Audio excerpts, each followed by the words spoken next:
In 1966, the great Nigerian writer Wole Soyinka was arrested for trying to make peace between two sides in a civil war.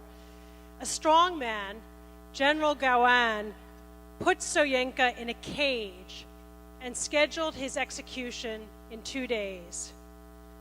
Someone asked Arthur Miller to write a letter. Miller did. General Gowon read the letter. He had only one question. Was he married to Marilyn Monroe? Yes. Release him! Pen writers get results in many different ways. And those results are one of the reasons why I am so thrilled to be Pen's new executive director.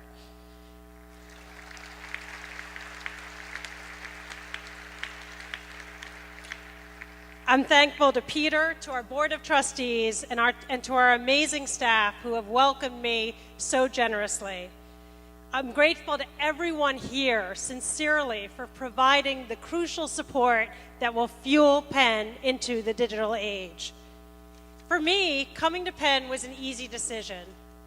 It was a chance to join an organization that earns the allegiance of the world's most influential writers, people who do not pay allegiance readily. It's an organization with centers in over 100 countries where the frontline battles for free expression are being won and lost. And it's an organization that makes history. Arthur Miller and Harold Pinter's trip to Turkey to visit dissident writers with the young Orhan Pamuk as their translator. Anthony Appiah in the snow on the steps of the New York Public Library launching a campaign that would award Chinese Penn president the 2010 Nobel Peace Prize. It's an organization that defends the right that is first among equals.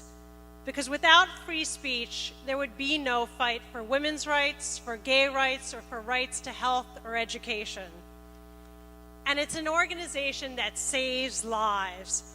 Penn stops governments that disappear, jail, and kill writers to still their pens and bury their ideas. But I didn't just want to come to Penn. I wanted to come to Penn now. As the world's leading organization for free speech, Penn is at the center of a revolution. Technology is expanding free expression and also destroying it. The internet and mobile phones have enabled hundreds of millions of people to express opinions. But they've also armed a 50,000-person strong Chinese censorship squad that deletes offending content in minutes. Technology enables any writer to find readers, but it also allows governments to be part of that audience, including the US government. That's why we've challenged the Cyber Intelligence Sharing and Protection Act. Penn wasn't silent when the government spied on Arthur Miller. We can't be silent during the rise of a new kind of surveillance society. So the world has changed, and so will Penn. It sometimes feels like a 90-year-old startup. In the year ahead, you'll see the changes. You'll be part of them, starting tonight. We'll recruit a new generation of writers. We'll bring more writers from around the world to offer the perspective, insight, and context that come not from texts or tweets, but from great literature. We'll make our authors' voices heard in Washington, in capitals around the world, at the UN, and in the tech companies that are writing the new rules. You'll hear more people talk about Penn, listen to Penn, and act because of Penn. And we're going to start tonight. Liu Xiaobo left a comfortable life, teaching at Columbia, to return to China during Tiananmen Square, to lead the independent Chinese Penn Center, to develop a human rights manifesto called Charter 08, and to be sent to jail. At the Nobel ceremony in Oslo, in his place was an empty chair. For the last 2.5 years, his wife, Liu Jia, a poet and a photographer herself, has been under house arrest. She's allowed no visitors, no phone, and no internet. Exactly 1 week ago, she was allowed to leave home to witness the prosecution of her brother.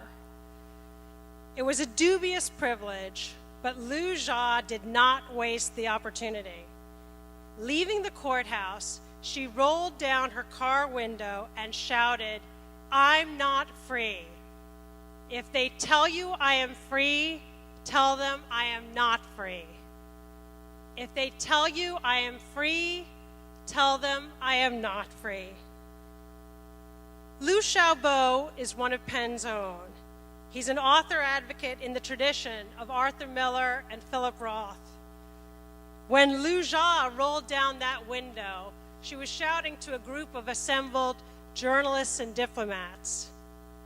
But she was really calling to us, to Penn, to everyone in this room, and she was asking us to call the world.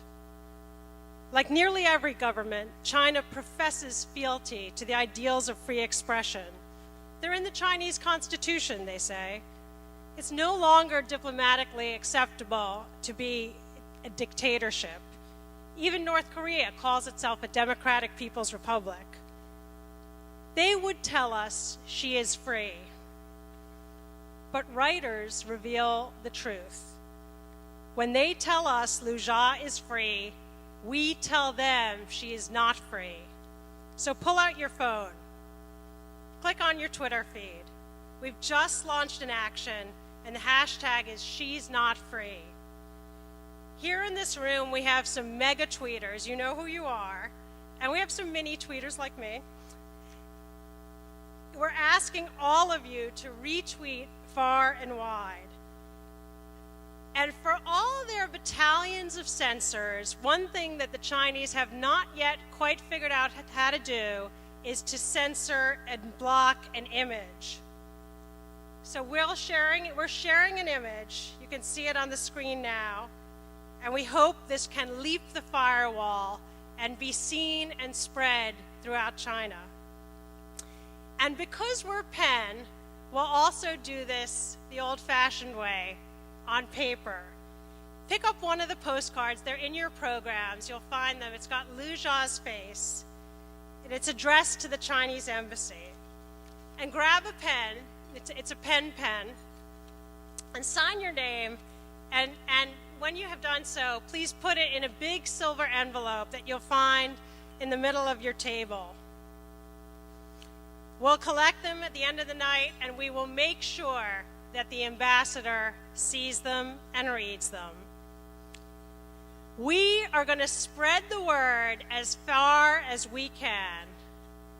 Eventually, Liu Jia will hear us. She will know she's not alone, that Penn heard her call, took up her charge. We will never believe that Liu Jia and Liu Xiaobo are free because the Chinese government said so. We will believe it when they tell us themselves. Thank you.